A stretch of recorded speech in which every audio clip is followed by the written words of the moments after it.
So I'm here with Chris Sherwood. He is Secretary General of Negative Emissions Platform. So Chris, wonderful to have you here. It's great to be here. Very exciting times. It is indeed.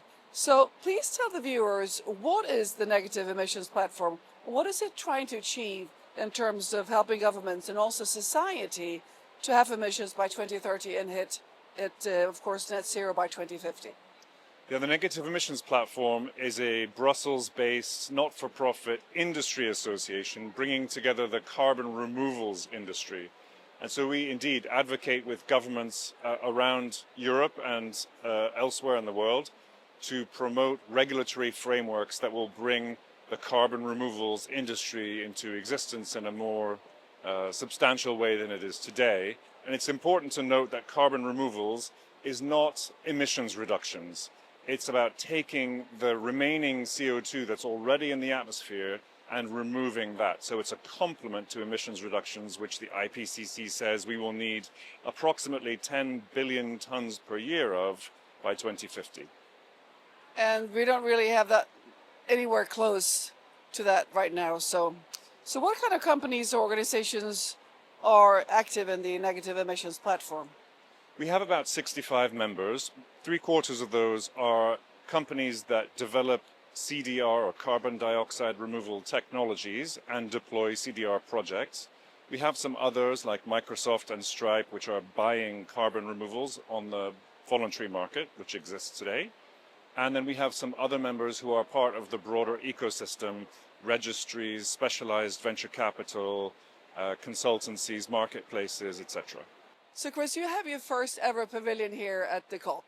And also, could you please tell us what is the significance of this? And also, why now? Is it that we need carbon removals desperately now, since otherwise the climate will go out of whack completely? So the science tells us that we need approximately 10 billion tons by 2050.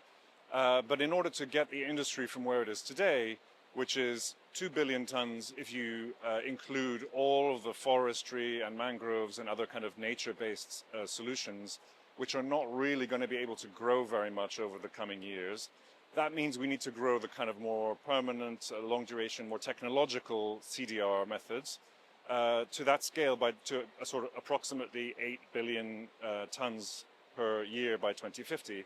And that's not something you can switch on in 2045. It's something that you need to build up over time. So yes, it's urgent that we get that started now and get countries and companies serious about carbon removals today.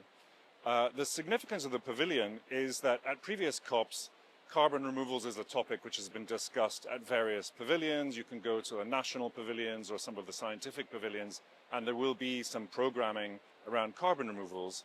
But the pavilion provides three benefits which we didn't have previously. So first of all, it creates a home base for the carbon removals community here. They can leave their backpacks, their laptops, and they can go and radiate out into the rest of COP. Secondly, it provides programming on carbon removals, which actually multiplies by a factor of 5 or 6 the amount of stuff that's being done on carbon removals at COP. So it simply increases the volume of things that are being done on carbon removals. The third aspect of having a pavilion here is that it serves as a place to educate and inform people who are coming past, either people who are just randomly walking past and find it interesting and are curious, or people who are listening to carbon removals topics at other pavilions and then can be referred to our pavilion to come and meet. So it acts as a focal point for learning about carbon removals for everybody here.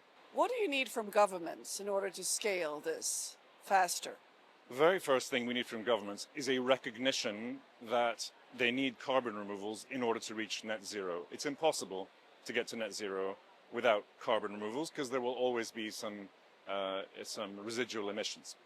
So that recognition needs to be made implicitly but also explicitly, ideally in NDCs, and ideally also in policies that they put in place to begin to create carbon removal activities on their own territory and or trade in carbon removals with other territories that may be able to produce the more or with which you can equalize disparities between countries. So if a country is not able to produce enough, it can buy carbon removals from another. That's the Article 6 processes.